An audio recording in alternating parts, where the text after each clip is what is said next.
Good morning friends, welcome to shorthand smart learning. आज की dictation है दैनिक भास्कर संपादकीय, जो कि 80 शब्द की स्पीड से होगी। तो डिक्टेशन शुरू होगी 5 सेकेंड बाद। स्टार्ट। इसी हफ्ते एक मंच पर 4 अर्थशास्त्रियों से पूछा गया कि जब मुद्रास्फीति का भेड़िया सड़कों पर खुला घूम रहा है तो क्या इससे नागरिकों में असंतोष नहीं फैलेगा। इसके साथ 3 और सवाल जुड़े थे। पहला, महंगाई का भेड़िया पिंजरे से निकलकर बाहर तो आ गया है, लेकिन क्या सरकार के पास इसे दोबारा काबू करके पिंजरे में डालने की युक्तियां हैं। दूसरा, इस भेड़िए के ताकतवर होते चले जाने की वजह और परिस्थितियां वैश्विक हैं या भारतीय, और अगर वैश्विक हैं तो क्या हमारी अर्थव्यवस्था में इतनी क्षमता है कि इन हालात का मुकाबला करके नागरिकों की मदद कर सकें।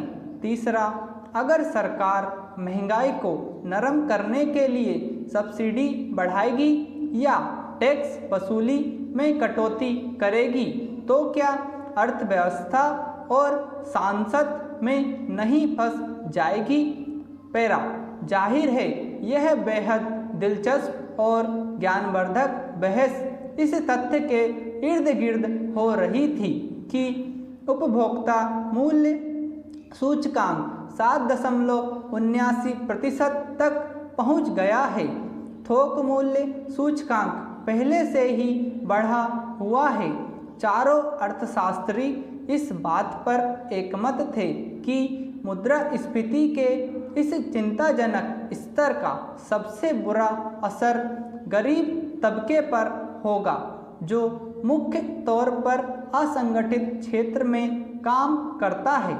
वे यह भी मान रहे थे कि ऐसे मौके पर अगर किसानों की आमदनी को सरकार की तरफ से समर्थन नहीं मिला तो उनकी हालत और खराब हो जाएगी। उन्हें कहीं ना कहीं इस बात का एहसास था कि कृषि क्षेत्र में आमदनी बढ़ने की संभावनाएं ना के बराबर हैं। और तो और अर्थशास्त्री अपने विचारधारात्मक मतभेदों के बावजूद 3 और अहम बातों पर एकमत दिखे।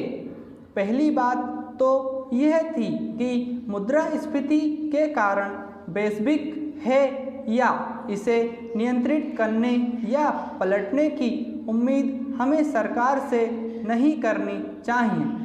दूसरी, यह अल्पकालिक नहीं बल्कि दीर्घकालिक परिघटना है, यानी भारतीय अर्थव्यवस्था को लंबे अरसे तक महंगाई का दंड झेलने के लिए तैयार हो जाना चाहिए।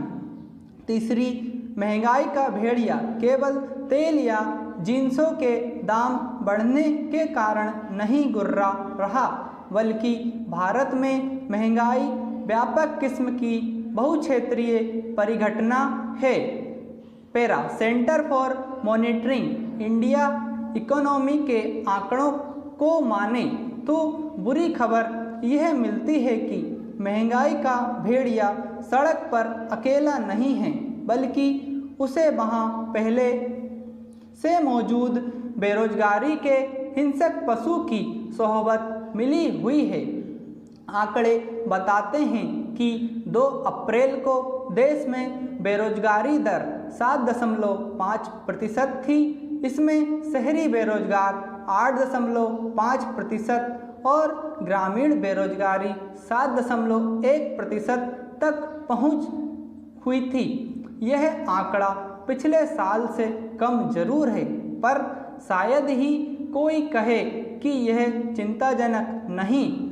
अर्थशास्त्रीगण इस बात पर भी सहमत थे कि अर्थव्यवस्था की वृद्धि दर धीमी है, बाजार में मांग भी सुस्त है, सरकार की राजस्व स्थिति स्वस्थ नहीं है, रुपया डॉलर के मुकाबले बहुत गिर चुका है।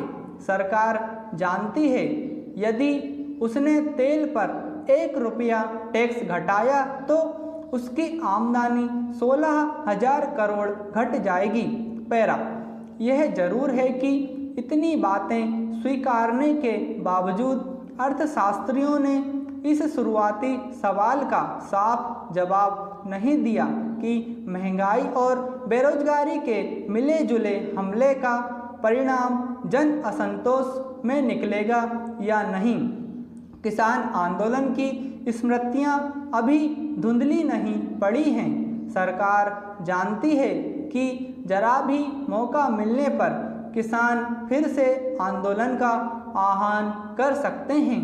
वैसे भी एमएसपी को कानून जामा पहनाने की मांग अभी हवा में ही लटकी है। सरकार नहीं चाहती कि किसानों को किसी भी तरह से शहरी मध्य वर्ग की हमदर्दी मिल सके। शायद इसी कारण केंद्र सरकार के वाणिज्य मंत्रालय ने बाजार में गेहूं और आटे के बढ़ते दामों से घबराकर इस खाद्यान्न के निर्यात पर रोक लगा दी है। लेकिन इस रोक से क्या होगा? गेहूं किसानों को आमदनी के स्तर पर जो थोड़ा बहुत फायदा होने की संभावना थी वह खारिज हो गई है। अशोक गुलाटी जैसे सरकार समर्थक अर्थशास्त्री भी मानते हैं कि एक बार फिर सरकार ने शहरी उपभोक्ता के हितों को किसानों के हितों पर प्राथमिकता दी है। स्टॉप। दोस्तों, आपको डिक्टेशन पसंद आई हो तो हमारे चैनल को सब्सक्राइब करें और इसे ज़्यादा से ज़्यादा शेयर करें ताकि आपको इसी तरह की डिक्टेशन रोज़ प्राप्त हो सकें।